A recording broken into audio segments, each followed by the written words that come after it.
Convido a todos, se puderem, abrirem suas Bíblias, Evangelho escrito por Marcos, capítulo de número 1, versículo 38 e 39. E convido-lhes que posteriormente deixem suas Bíblias abertas nesta passagem.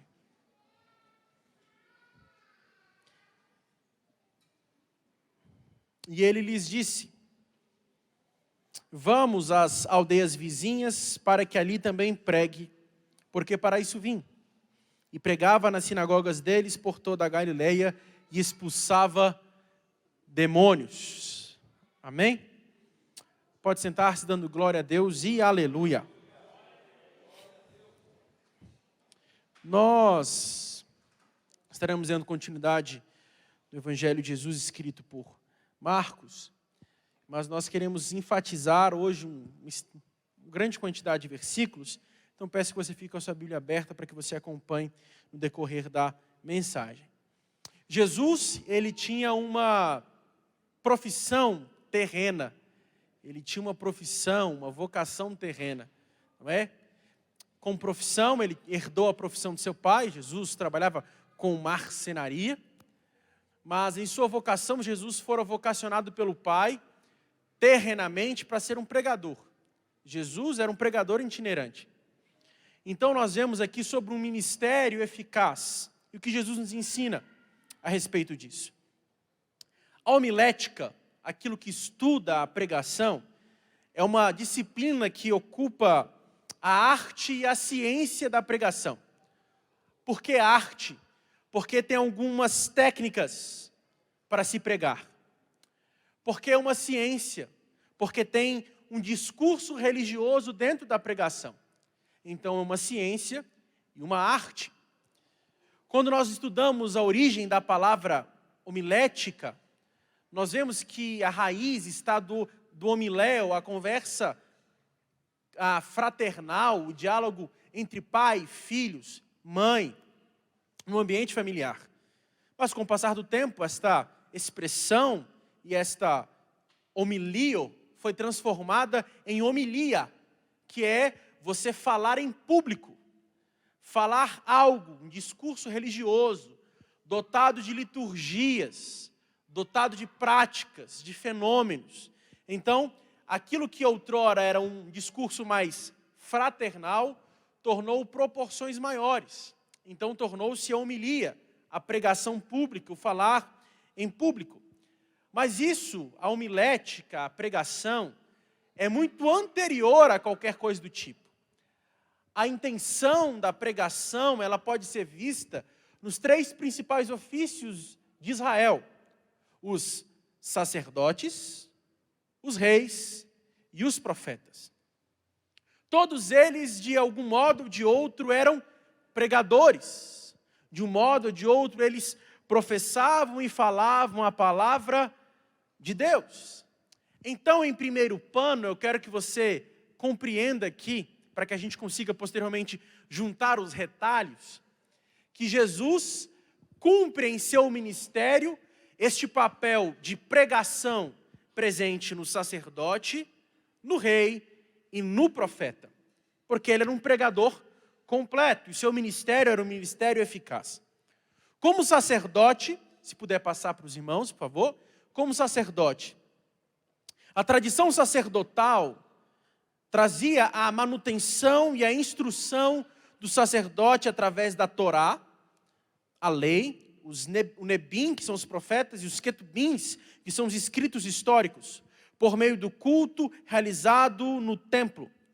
O sermão do sacerdote era a recapitulação da memória fundante de Israel e a convocação ao povo a rememorar aquilo que Deus fizera no passado. Nós lemos aqui Neemias capítulo 8, onde nós vemos o sacerdote cumprindo este papel, chegando diante do público e relembrando, rememorando, refrescando a memória do povo. Mas ali não é um mero ato cognitivo, onde ele fala e a pessoa compreende cognitivamente. É mais do que isso. Nós vemos que há toda uma liturgia por detrás. O capítulo de número 8, versículo 4 de Neemias, que nós lemos, fala que o povo entendia aquilo que era falado. Então, muito mais do que algo cognitivo, algo que causava transformação nos ouvintes. E há uma liturgia por trás em que o sacerdote, juntamente com todos aqueles homens e apoiadores da lei, estava numa espécie de uma tribuna de madeira, um púlpito de madeira. O versículo 4 diz isso. Havia um púlpito de madeira que ele ficava atrás e ensinava a palavra.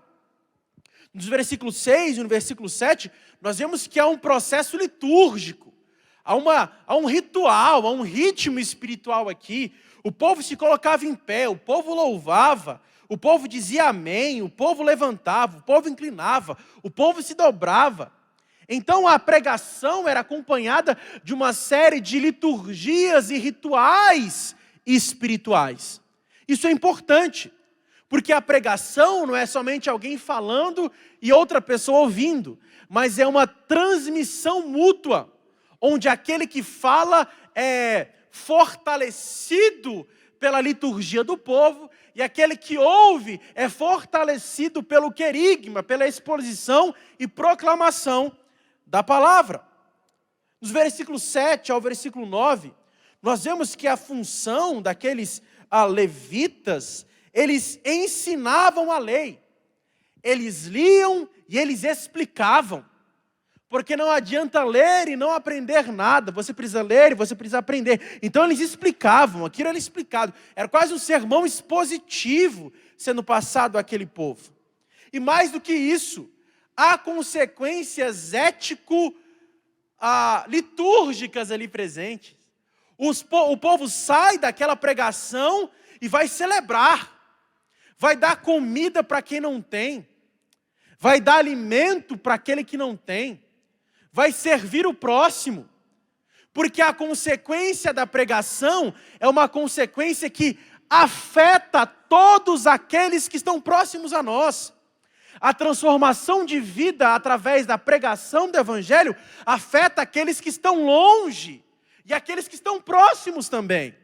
Então, essa homilia celebrativa é percebida ali no ministério sacerdotal. E o povo se regozija, o povo chora, o povo come, o povo se alegra, porque a pregação foi feita. O evangelho ali, de certo modo, as promessas de um Messias vindouro foram anunciadas. Então, o povo celebra, o povo ajuda o próximo. E aqui está uma questão que precisa ser enfatizada. A nossa pregação deve afetar as pessoas que estão ouvindo. Se nós pregarmos e as pessoas não forem afetadas por uma mudança de vida, nós estamos jogando fora o nosso tempo. Porque a intenção da pregação não é gerar informação nas pessoas, mas é gerar transformação no ouvinte. Amém? Então nós vemos isso no ministério sacerdotal. Nós vemos agora no ministério dos reis, dos monarcas, e nós vemos que a pregação é muito presente lá no Evangelho, melhor dizendo, em Eclesiastes. O Kohelet, o pregador, é aquele rei ou aquele monarca que fala e dá conselhos ao povo, a quem atribui esse escrito a Salomão. Então o pregador é aquele rei que dá instruções ao povo. Mas essa instrução paternal e monárquica era vista em 3 esferas. A primeira, através dos sábios. E os sábios, eles tinham um trabalho de compilar as memórias, os ditos, as sentenças, os provérbios, em coletâneas e antologias, para que todo o povo compreendesse, e os reis compreendessem e usassem aquilo no seu discurso. Então, qual era a função do sábio? Pegava os provérbios, os ditos, juntava tudo e passava para o rei. Rei, agora você lê para você fazer os seus discursos. Tem a segunda figura, a figura do próprio rei, que era aquele indivíduo que estava à frente da nação, reinando, dirigindo, mas também precisava ser um homem devoto. Davi, o principal rei da história de Israel, é um exemplo claro disso. Não era somente um monarca, alguém que estava sentado num trono com um séquito na mão, mas era um homem devoto a Deus. Ele escreve salmos de devoção. E aqui está uma questão que é importante nós destacarmos.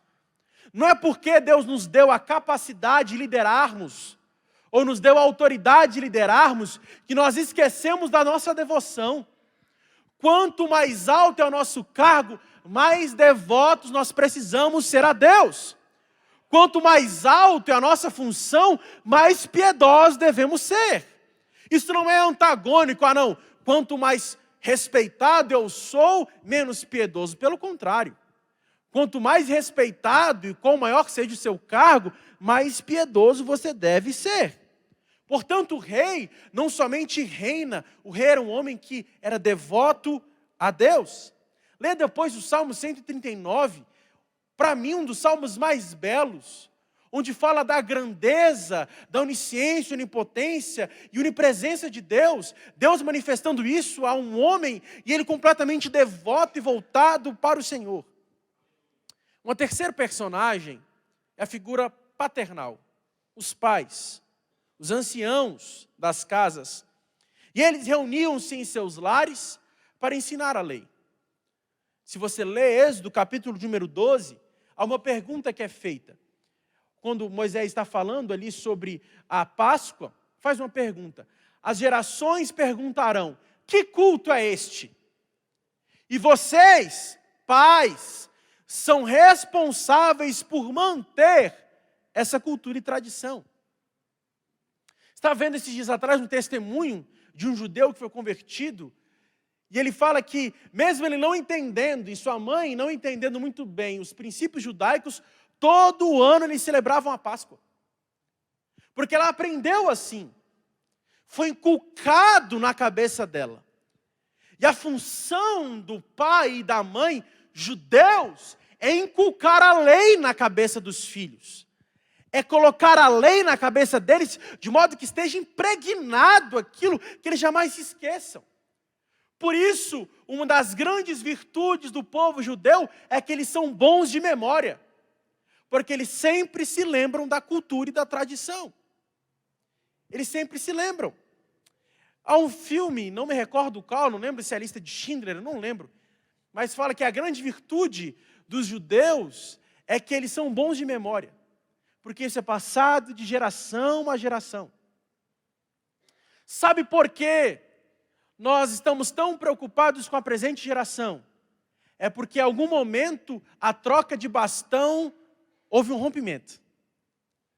Por que estamos tão preocupados com a igreja do futuro? Porque em algum momento o bastão caiu e ninguém abaixou para pegar. Por isso há uma fragmentação. De tal modo que hoje, orar antes de comer, orar antes de sair de casa, orar antes de fazer uma prova, é esquecido. É esquecido. Eu me recordo uma vez na faculdade, que tinha uma prova muito difícil para fazer, e eu fui recorrer quem podia me ajudar. Falei, Deus, me ajuda a lembrar esse negócio. Eu botei a mão na cabeça e comecei a orar. O pessoal ficou espantado, porque algum momento rompeu-se, alguém deixou o bastão cair, e ninguém abaixou para pegar o bastão, e falou, não, é assim que se faz, a piedade permanece. Nós continuamos devotos ao Senhor. Então nós precisamos inculcar na cabeça dos nossos jovens, das nossas crianças, dos nossos adolescentes, a palavra de Deus. Amém? De tal modo que esses líderes políticos, chefes de família, relembravam as tradições através do escrito sagrado, preservando então a cultura comum. Terceiro personagem, ou ofício veterotestamentário, é a figura do profeta. E a palavra hebraica para profeta é proveniente de um verbo de ser efervescente, aquele que borbulha, aquele que ferve, aquele que derrama.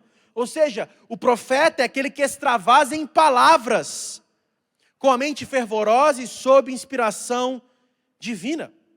Mas há um sentido acadiano da palavra também, que é aquele que é chamado por Deus. Há uma outra possível origem da palavra, que é uma origem semítica, que é aquele que é um porta-voz. Então o profeta, você já vê aqui que tem 3 funções básicas. Ele fala ao povo de antemão, ele fala em público e ele fala no lugar de outro. Então o profeta é aquele que fala em nome do Senhor, de antemão e em caráter público. E o profeta tinha 2 mensagens básicas. Se arrependa e haverá então bênçãos, ou permaneça no pecado e haverá maldição. Esse binômio é real. Obediência leva a bênçãos, desobediência leva a maldições. Então a função do profeta era falar essas 2 coisas. Ou vocês se arrependem e recebem bênçãos, ou vocês não se arrependam e serão condenados. Então eles anunciam. Jeremias, no capítulo 23, ele solta a bordoada para tudo quanto é lado. Ele fala aos reis, ele fala aos outros profetas, ele fala às outras nações, exatamente isso. Obediência leva a bênçãos. Maldição é consequência de uma vida de desobediência. Mas o profeta não só falava, ele vivia a sua profecia. Algo gestual. Por exemplo, uns rasgavam as vestes, brandiam um chifre de ferro, casavam-se com prostitutas, andavam nus, lavavam o cinto no rio Eufrates, quebravam jarros, carregavam cangas no pescoço, cortavam o cabelo e a barba, comiam alimento de miséria, porque Deus usa os símbolos da profecia para falar ao povo. É uma espécie de pregação indutiva. É como se, por exemplo, eu viro aqui e falo, irmãos, semana que vem nós vamos pregar sobre a tentação, então você vai ficar uma semana de jejum. Você vai ficar uma semana de jejum para você entender o que é tentação. Eu chegarei aqui um pouco mais cedo, colocarei aqui na frente um cesto de pão, e aquele pão quentinho saindo do forno, cheiroso, você entenderia o que é tentação a partir deste ato, desse gesto. Então a função do sacerdote não era somente falar, mas era viver a profecia. Por isso Osés casou-se com uma prostituta. Outros andavam nus, outros raspavam o cabelo, a barba, para tornar gestual. É algo indutivo, uma pregação indutiva. João Batista, o último profeta, ele viu uma vida ascética. Vestia uma roupa de couro, um cinto, comia mel, comia gafanhotos, uma vida ascética, porque a mensagem do profeta acompanha a sua profecia. A mensagem do profeta acompanha a vida. Então, abrindo um parêntese aqui, desconfie do profeta que anda de Hilux.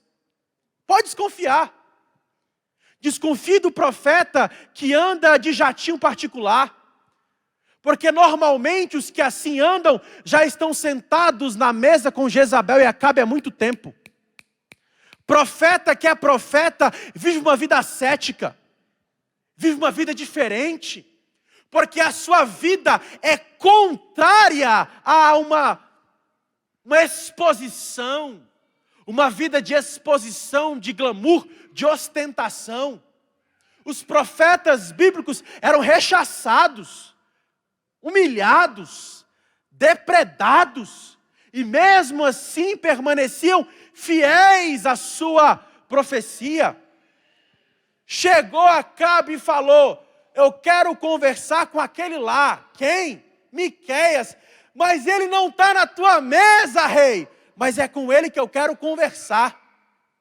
Profeta de Deus não está sentado na mesa com Acabe e com Jezabel. Ele está vivendo uma vida de piedade diante do Senhor. Amém? De tal modo que a praxis da homilia profética é marcada por um engajamento e serviço que transcende a sua vida. A profecia vai além das forças do profeta. Então você percebe, pode passar por favor, uma conclusão básica aqui. Não há nenhum ambiente que fica sem a ação da palavra. Nas sinagogas, ao sacerdote. Nas casas, aos anciãos. Nos palácios, aos sábios e os reis. No ambiente público, ao profeta. Não há nenhum cidadão que ficasse sem ser exortado, consolado ou edificado pela Escritura. Todas as esferas sociais foram alcançadas. Deus falava em todos os ambientes. Se você ia no palácio, estavam os sábios e os reis. Se você ia na praça pública, estavam os profetas. Nas casas estavam os pais. Ah, não, vou para o templo. Lá estavam os sacerdotes. O ambiente estava impregnado da palavra de Deus. Não adiantava fugir. Se você ia para um lado, estava um. Se você ia para o outro lado, estava o outro. Não adiantava fugir da exortação da palavra de Deus. Esse é o desejo do meu coração para a igreja brasileira. Nós precisamos parar de negociar com Acabe e com Jezabel, impregnar o mundo através do Evangelho de Jesus Cristo. Amém. Pode passar, por favor. No ministério de Jesus, nós vemos que a função dele era evangelizar. Em síntese, Jesus era um pregador itinerante. Nós lemos aqui Marcos capítulo 1, versículos 38 e 39, que diz: e vamos às aldeias vizinhas, para que ali também pregue, porque para isso vim. Jesus tem a tarefa homilética de evangelizar os pobres, proclamar libertação aos cativos, restauração das vidas aos cegos, para pôr em liberdade os oprimidos e apregoar o ano aceitável do Senhor. E é interessante que Jesus prega em todos esses ambientes em um só capítulo de Marcos. Isso é maravilhoso, porque Jesus cumpre os 3 ofícios veterotestamentários. Ele é o sacerdote, ele é o rei e ele é o profeta. Jesus é o homem da palavra, até porque a boca fala aquilo que o coração está, e o coração de Jesus estava cheio do Pai. Então onde ele ia, ele anunciava. Se ele ia nas praias, ele anunciava. Se ele ia nas sinagogas, ele anunciava. Se ele ia nas casas, ele anunciava. Em praça pública, ele anunciava. Nas conversas, ele anunciava. O que nós precisamos é ter o nosso coração encharcado do Espírito Santo. É isso que nós precisamos. É isso que nós precisamos. Jesus era um homem da palavra. Mas a homilética de Jesus era muito além disso. A pregação de Jesus, o ministério de Jesus é muito além disso. Porque não somente falava, a persuasão da sua pregação é reforçada pelo seu estilo de vida. A vida de Jesus confirmava a sua pregação. Nós lemos aqui que o povo fica abismado e se maravilham com a autoridade de Jesus. E essa palavra autoridade significa, parece que as palavras emanam dele. Ele é a origem, ele é a fonte das palavras. Ele não fala como os escribas que falam de algo sobre, mas ele fala de algo a partir dele próprio. Há um livrinho muito fininho, que você consegue ler numa sentada, do Emmett Tillich, que é Conselhos aos Jovens Teólogos, algo do tipo. E ele fala uma coisa: nós precisamos aprender a fazer teologia em segunda pessoa. Ou seja, eu preciso parar de terceirizar a minha fé para Armínio, para Calvino, para Lutero. Eu preciso conhecer a Deus não pelos outros, mas por mim próprio. Jesus não fala de um Jesus, não fala de um Deus que ele conheceu através de outros, não. Jesus fala em segunda pessoa. Eu sei do que eu estou falando. Eu sei, eu experimento, não só segunda, mas em primeira pessoa. O próprio Deus fala através dele. Então ele não é alguém que sabe algo sobre Deus. É o próprio Deus vernaculando as multidões. E o povo fala: que autoridade! Porque a palavra emana dele. Por isso aqui está um conselho a você que dedica-se à pregação e ao estudo. Quanto tempo dura para fazer uma pregação? 2 horas, 3 horas, mas mais do que isso. A pregação dura uma vida inteira. A pregação é uma vida inteira de devoção, é uma vida inteira de estudo, porque preparar um sermão em 3 horas é fácil, mas viver uma pregação diariamente que é o difícil. Quanto tempo demora para preparar um sermão? 3 horas. Mas viver a pregação e o sermão demora uma vida inteira. Porque sermão enlatado, muitos estão aí afora falando. Mas um sermão que vem de dentro de nós. Um Cristo que nós conhecemos não por outros, mas que nós conhecemos por provar, por experimentar. É isso que o mundo precisa. Nós não precisamos de teólogos que falam em terceira pessoa. Nós não precisamos de pastores que falam de experiências de outros. Nós precisamos ter a nossa própria experiência com Deus. E não tem fórmula mágica. É sentar, ler a Bíblia, dobrar os joelhos, orar, jejum, consagração. A fórmula é essa. Quer conhecer a Deus? Gaste tempo com Deus. Assim você o conhece. Então, a novidade da homilética de Jesus, pode passar, por favor? A novidade da homilética de Jesus está, portanto, na sua prática. Isto é, na maneira como ele combina a palavra e a ação. É, portanto, uma homilética da vivência e da convivência. Jesus fala de um Pai que ele conhece. Portanto, ele transmite algo que ele próprio experimenta. Mas agora nós vamos aplicar isso no nosso contexto e vamos ler uma grande porcentagem de versículos aqui. Do versículos 9 ao 13, nós já pregamos sobre, então nós vamos adiantar. Jesus, mesmo sendo sem pecado, ele é batizado. Então ele se identifica com pecadores. Ele sendo puro, batiza-se apesar da sua pureza. Ele identifica-se conosco. Nosso Senhor experimentou tentações no deserto como nós, mas ao contrário, ele venceu todas as tentações. E nós, como igreja, precisamos nos identificar como pecadores. Nós precisamos saber que somos pecadores como qualquer outra pessoa.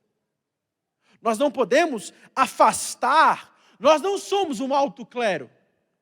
Não, somos pecadores. Regenerados? Sim. Justificados? Sim. Em processo de santificação? Sim. Mas nós não nos afastamos. Não. Nós dialogamos com as pessoas porque elas precisam conhecer o Jesus que nós provamos. Eu não falo de um pecador no sentido de afastar dele ou chutá-lo para longe, não. Eu falo para ele, eu também sou pecador, mas eu fui alcançado por um Jesus que me ama apesar das minhas transgressões. Jesus se identifica com pecadores. Até porque, meu irmão, é mais fácil sermos ortodoxos do que sermos amorosos. É muito mais fácil ser ortodoxo do que ser amoroso. Branco é branco, preto é preto, verde é verde, azul é azul. Mas nós esquecemos que aquelas pessoas são pecadores como nós. Nós precisamos falar de Jesus para elas.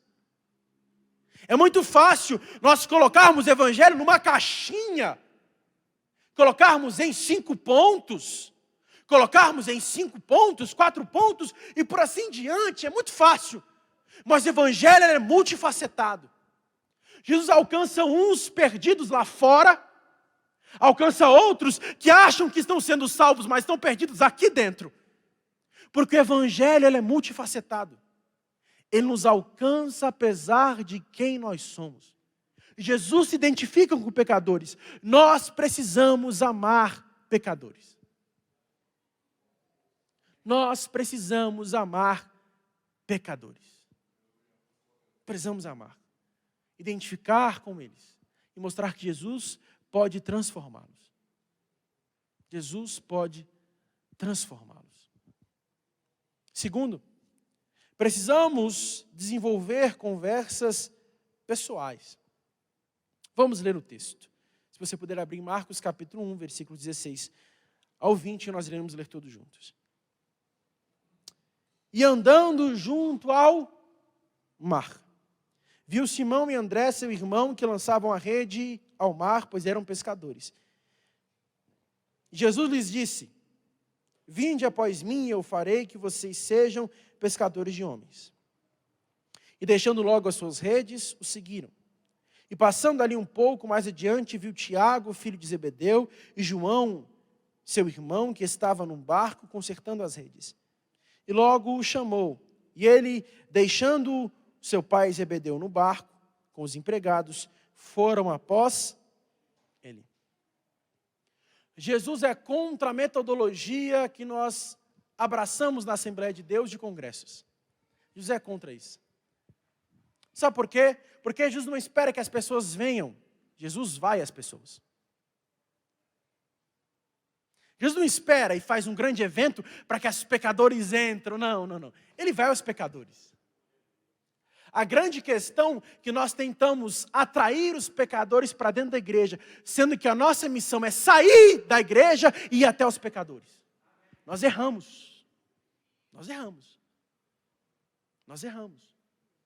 E coloque algo no seu coração nessa noite. Nós precisamos voltar a sair e falar de Jesus. Não fazermos meramente evangelismos, mas a nossa vida ser uma proclamação do Evangelho. O que falta na igreja contemporânea é diferença. Nós precisamos ser diferentes. O mundo deve olhar para nós e falar: o que ele tem? O que ela tem? Eu sinto uma alegria quando converso com ele. Há uma paz que eu sinto quando eu dialogo com ele. Porque nós não estamos dentro de jaulas, enclausurados, dentro de 4 paredes. Uma igreja adstrita dentro de 4 paredes perdeu a sua vocação. Nós precisamos ser igreja lá fora e falar de Jesus lá fora. Nós precisamos testificar o Evangelho lá fora. Nós precisamos expor o Evangelho com a nossa vida. Cristo não esperou o povo ir a Ele. Ele foi até o povo. Ele não esperou o povo na sinagoga. Ele foi à beira-mar. Enquanto nós esperarmos nas sinagogas, Pedro, Tiago e João estavam na beira-mar clamando para ouvir o Evangelho. Nós não podemos ficar nas sinagogas, precisamos sair aonde os pecadores estão. Precisamos voltar de uma vez por todas a compreender que a nossa função como igreja é falar de Jesus. Precisamos voltar a ter amor e paixão pelas almas. Hoje senta um mendigo do nosso lado e a gente distancia. Hoje senta alguém do nosso lado mal cheiroso e a gente distancia. Uma vez, eu tenho um costume, gente, quando chega alguém para me perguntar uma coisa, eu respondo, eu não consigo. Chegou uma vez um mendigo e veio falar, estava com um bafo de cachaça. Eu quase caí para trás, tanto álcool que tinha na boca dele ali. Se ele fizesse o bafômetro, explodia aquele medidor lá. Acho que bebeu álcool puro quase. Eu fui falar com ele, conversei com ele, dialogando. Teve uma vez, e chegou um obreiro, falou: não, pastor, pode deixar que eu resolvo. Não, meu irmão. Eu preciso tratá-lo como eu trataria qualquer outra pessoa. Porque ele é a imagem de Deus assim como eu sou também. Eu não sou melhor que ele. A diferença é que eu fui alcançado por Jesus. Talvez se não fosse Jesus, eu seria pior do que ele. Mas Jesus me transformou. Me recordo, alguns anos atrás, eu estava aqui na igreja. Era aniversário do pastor Adalino, meu pai. E nós trabalhamos até tarde aqui. E passou um camarada. E ele falou: ei, me dá um copo d'água. Eu olhei, falei: esse camarada, o que ele está querendo? Estava o portão já trancado. Falei: você quer um copo d'água? Quero. Eu vim aqui, enchi 2 copos d'água, entreguei para ele. Eu fiz a seguinte pergunta: o que você fez para você estar nessa condição? E ele virou e falou: pastor, eu era presbítero de uma igreja lá em Anápolis. Eu era presbítero da igreja. Me magoei. me entristeci. E por ter pecado e feito muitas besteiras, meu filho me deu um murro na cara. E eu deixei ele com a mãe dele e vim para Brasília.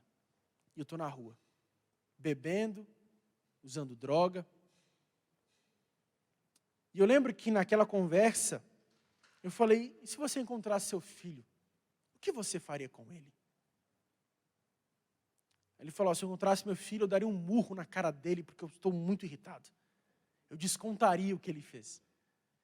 E eu olhei para ele e disse, imagine se Deus devolvesse a você todo o mal que você já fez a ele. Eu me recordo que ele caiu de joelhos, começou a esmurrar o chão. Ele falou, será que ainda tem chance para mim? Eu falei, olha, se você estiver sóbrio amanhã, vem aqui na igreja, porque a gente vai encaminhar você. Se eu não consigo encaminhar para uma casa de recuperação. Mas o que eu posso fazer por você é te dar um dinheiro para você comer alguma coisa. Deu um dinheiro, eu falei, vai no Subway. Ele comeu. Nós precisamos voltar a ter paixão pelas almas. Nós precisamos voltar a amar pessoas. Gastar tempo amando, ouvindo as suas lamúrias. Jesus conversa pessoalmente na subjetividade de cada um, no seu eu interior mais profundo. Ele não tem conversas superficiais. Ele chega para Nicodemos, Nicodemos, eu te conheço, você tem que nascer de novo. Para a mulher samaritana, ele fala, você teve 5 maridos que você tem, não é mais seu agora, é de outra possivelmente. Ele tem conversas profundas. Nós precisamos ter conversas pessoais com as pessoas. Profundas. Carregadas de sentido.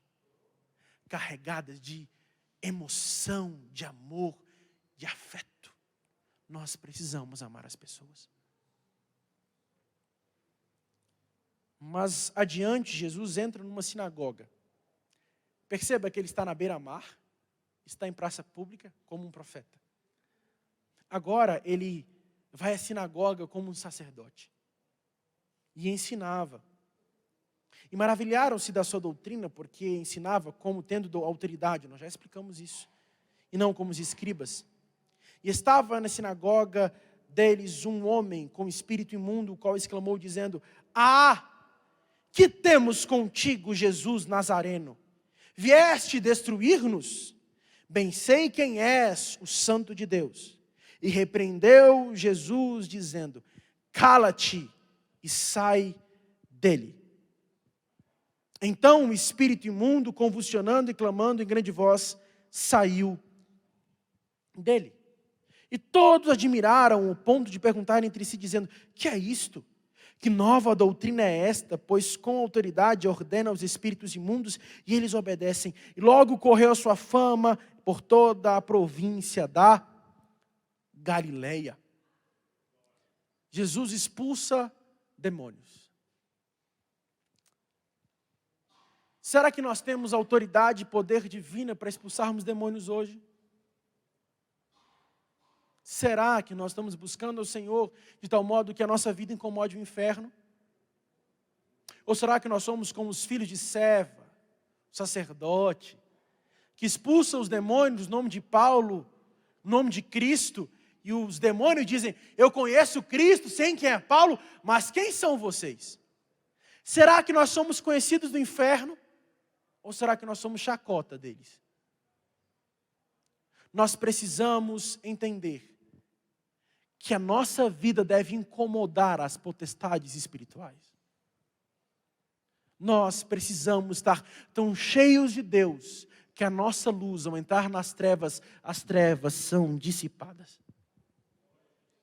E logo, saindo na sinagoga, foi à casa de Simão e de André, com Tiago e João. E a sogra de Simão estava deitada com febre, e logo lhe falaram dela. E chegando-se a ela, tomou pela mão, levantando imediatamente, a febre deixou e servia-os. Isso é profundo. Jesus sai da praia, vai para a sinagoga, e da sinagoga vai para casa. Perceba isso. Ministério profético na praia. Ministério sacerdotal na sinagoga. E como um rei reinando naquele lar, como um pai reinando naquele lar, transforma vidas, muda vidas, cura enfermos. E sabe o que é mais bonito de tudo? Eu faço aqui um parêntese, abro uma digressão. Depois que a sogra de Pedro foi curada, ela não foi publicar nas redes sociais. Ela não escreveu um banner. Eis que tive encontro com Jesus e agora estou liberta. Não. Ela foi servir. Ela foi curada para servir. Ela não foi curada para fazer uma publicação no Instagram. Ela não foi curada para usar isso de autopromoção. Ela foi curada e falou, opa, quer um cafezinho aí? O que você quer? Quer um chá? O que você quer? Está querendo um pãozinho? Faça um pãozinho aqui agora. O que você precisa? Ela foi curada para servir. Ah, se nós fôssemos curados para servir a Jesus. Primeira coisa que alguns fazem é colocar lá, ex-macumbeiro, bruxo, desceu ao inferno, subiu ao céu, matador de demônios, bomba atômica de Jeová, mas não serve a igreja que ele está congregando. Canela de fogo, aí está lá, um banner mal feito, esquisito banner, está lá, cheio de adjetivos, mas ele não participa da ceia, não congrega, não tem comunhão com o pastor, e usam até umas expressões, Joma, e por assim diante. Jesus nos cura para servir e não para ser servido. Jesus nos transformou para sermos serviçais desta obra. Ele não nos curou para sermos servidos como reis, assentados num palácio, esperando as mordomias, não! Fomos curados para servir uns aos outros. Amém, irmãos? Somos curados para servir. E ele cura a sogra de Pedro. Precisamos compreender isso de modo um pouco mais profundo. Porque Jesus, ele entra na casa, no cotidiano, no lar. Não estou falando aqui para você almoçar na casa de Joana e jantar na casa do João. Estou falando aqui que você precisa ser acessível às pessoas. Uma teologia vivida, experiencial, cotidiana. Estar disponível para estar na sinagoga, mas também para estar na casa. Porque eu disse isso esses dias. Informação é adquirida pela tecnologia. Informação é adquirida pelas redes sociais. Mas conhecimento é adquirido sentado à mesa. Vivemos um tempo onde temos muita informação, mas pouco conhecimento. Porque gastamos mais tempo nas telas do que um de frente para o outro conversando à mesa. E Jesus me ensina algo profundo. Ele vai na casa, ele senta na mesa, ele se preocupa, ele dialoga. Onde foi o primeiro culto registrado na Bíblia? Onde foi o primeiro culto cristão? Onde foi? Numa casa, numa mesa, a ceia, a Páscoa. O primeiro culto da era cristã foi numa mesa. Nós precisamos desenvolver a teologia da mesa. Precisamos parar de nos preocupar com a teologia de púlpitos e desenvolver uma teologia vivencial, cotidiana, de convivência familiar.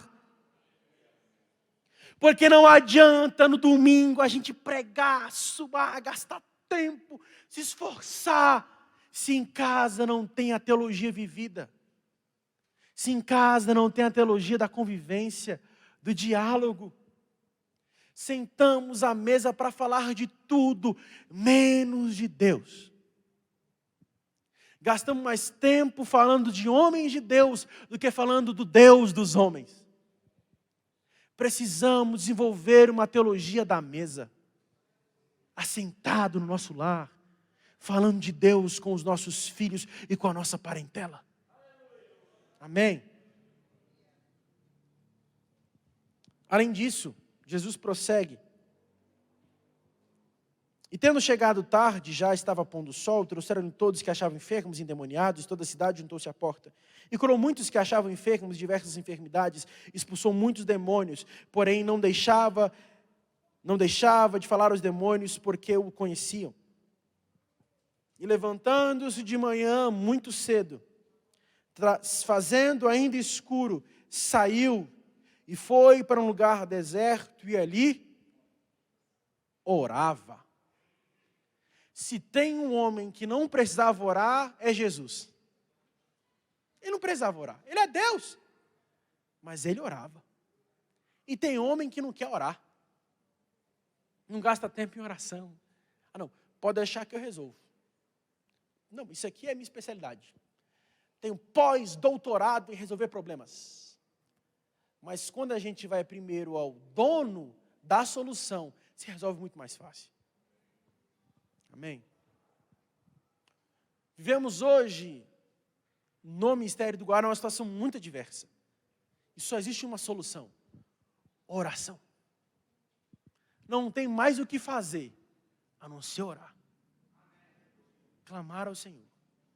Pedir graça. Até porque é impossível termos um ministério profícuo, com muitos frutos, sem sermos homens e mulheres de oração. Antes de cantar, ore. Antes de pregar, ore. Antes de mandar a mensagem no grupo, ore. Antes da reunião, ore. Antes da conversa, ore. Coloque isso no seu coração. Por mais crente que você seja, jamais conseguiremos empenhar o nosso ministério com afinco sem uma vida de oração. Por mais talentosos que sejamos, sem Deus não vamos a lugar nenhum. Não há ministério sem oração. Nós precisamos gastar tempo com o Deus da obra. Tem pastor se matando, gastando tempo na obra de Deus, mas não gasta tempo com Deus da obra. Perde o cabelo, arranca os cabelos tudo fora, porque não sabe o que fazer. Está gastando tempo na obra e não com Deus da obra. Tem coisas que a sua aptidão, seu conhecimento, sua inteligência, sua estratégia não serve para nada.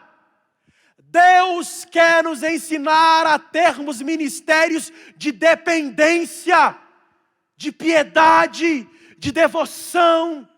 Deus quer ensinar a mim e ensinar a você que mais importante às vezes do que ter uma boa estratégia é termos joelhos calejados em oração. Porque de nada adianta metodologias se não tivermos comunhão com Deus da obra. Precisamos gastar tempo com Deus da obra. Spurgeon fala uma frase que é a seguinte: naturalmente, o pregador deve se alientar sobre todos como homem de oração. Ele ora como um crente comum, ou seria um hipócrita. Mas ele ora mais que um crente comum também, porque seria desqualificado para o ofício que ocupa. Se vós, ministros, não se dedicam à oração, sois dignos de lástima. Se vocês tornam-se negligentes com a devoção sagrada, não só vós, mas o povo também que vos ouve é digno de compaixão. E virá um dia em que ficareis envergonhados e confusos. Todas as nossas bibliotecas e estudos são apenas um vácuo comparado ao nosso recinto secreto. Nos períodos de jejum e oração no tabernáculo, têm sido realmente dias sublimes. Nunca o portão do céu estivera tão largamente aberto. Nunca os nossos corações estiveram tão perto da glória celestial. Nós precisamos fazer teologia em segunda pessoa. Precisamos conhecer o Deus da Bíblia. Precisamos conhecer o Senhor. Meu irmão, coloque algo no seu coração para a glória de Deus. Pastor, obreiro, irmã, líder, você que está aqui, que é vocacionado, que é chamado por Deus para algo, aprenda a depender de Deus. Aprenda a depender de Deus. Porque ainda que a figueira não floresça, ainda que nos currais não hajam vacas, que as ovelhas da malhada sejam arrebatadas, o produto da oliveira minta, ainda assim nos alegramos no Senhor, o Deus da nossa salvação. Precisamos depender. Jesus nos ensina a viver uma vida de oração. Pedir direção, graça, para vivermos os nossos ofícios e vocações. Por último, Jesus toca os rejeitados. Versículo 40 a 45. E aproximou-se dele um leproso e rogando-lhe, pondo-se de joelhos diante dele, lhe dizia: se queres bem, podes me limpar. Jesus, movido de grande compaixão, me estendeu a mão, me tocou e disse-lhe: quero ser limpo. Tendo ele dito isso, logo a lepra desapareceu e ficou limpo. E advertindo-o severamente, os despediu. E disse-lhe: olha, não digas nada a ninguém, porém vai e mostra ao sacerdote, oferece pela purificação o que Moisés determinou, para lhe servir de testemunho. Mas tendo ele saído, começou a pregoar muitas coisas e divulgar o que acontecera. De sorte que Jesus não podia entrar publicamente na cidade, mas conservava-se fora dos lugares desertos, e de todas as partes iam ter com ele. Jesus toca nos rejeitados. Os leprosos eram marginalizados. Deixa eu te falar um negócio aqui, eu quero que você entenda isso. Os leprosos não andavam no meio do povo.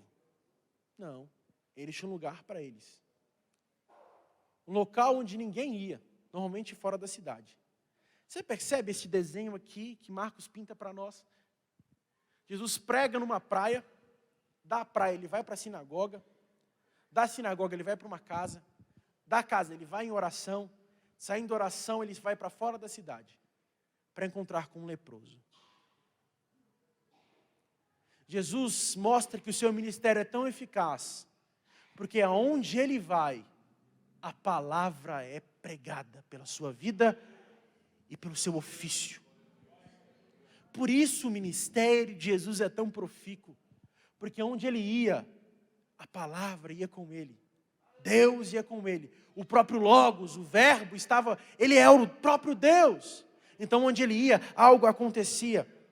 Jesus toca nos marginalizados, os leprosos, os impuros, aqueles que são colocados de lado pela lei, esses são alvos da graça e da misericórdia.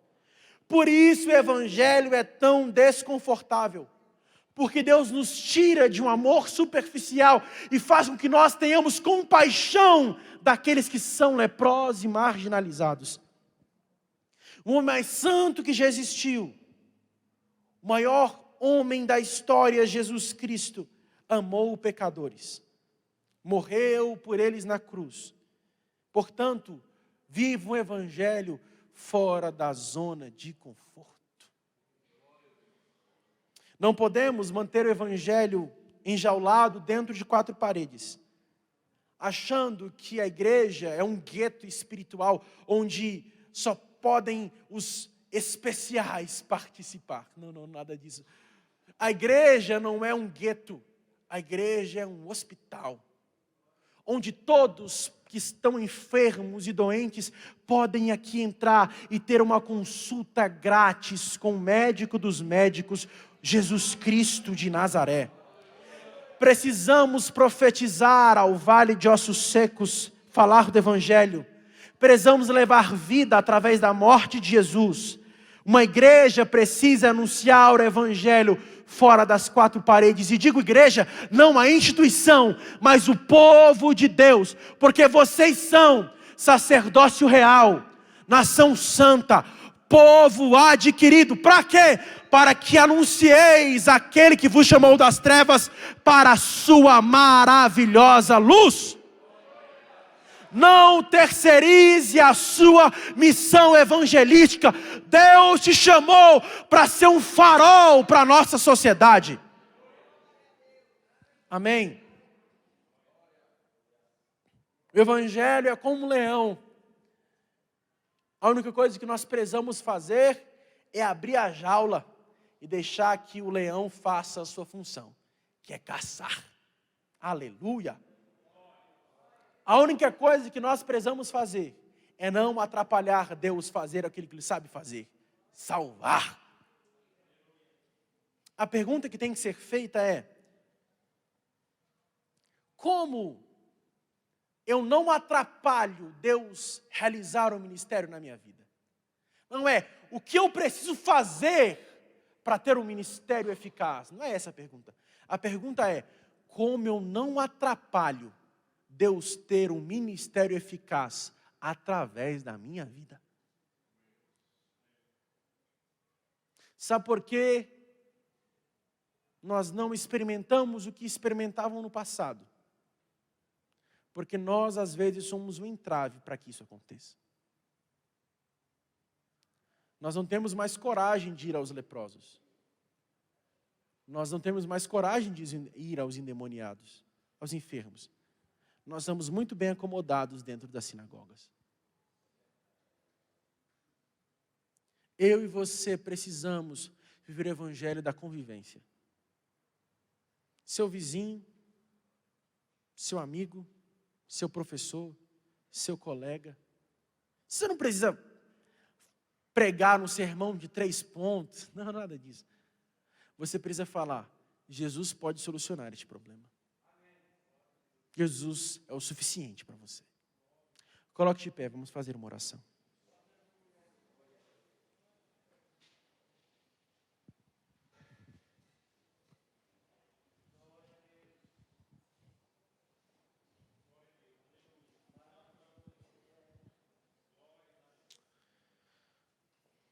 Nós queremos fazer uma oração neste momento. A irmã Neide está entregando sua vida para Jesus. Irmã Neide, vem aqui à frente, vamos orar por você. Amém. Amém. Vamos orar pela irmã Neide. Patrick, vem aqui junto com ela.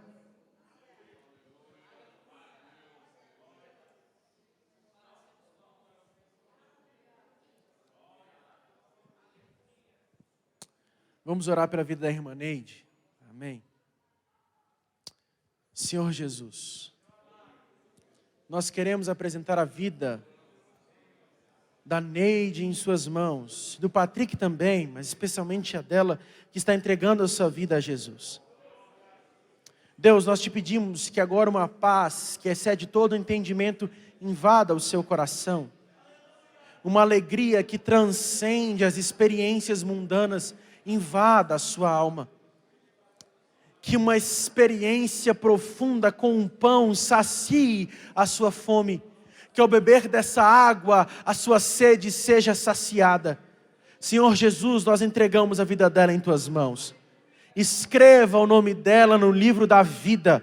Transforme a vida dela para a glória do Senhor Jesus. E que, sendo transformada, ela sirva ao teu reino para a glória de Cristo Jesus. Que ela seja uma bênção.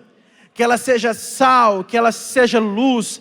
E que a bênção prometida a Abraão possa estar sobre a vida dela, que ela possa pertencer a esta nação, a este povo escolhido, zeloso de boas obras. Fortaleça na graça, que ela continue caminhando contigo para a glória de Cristo Jesus. Amém.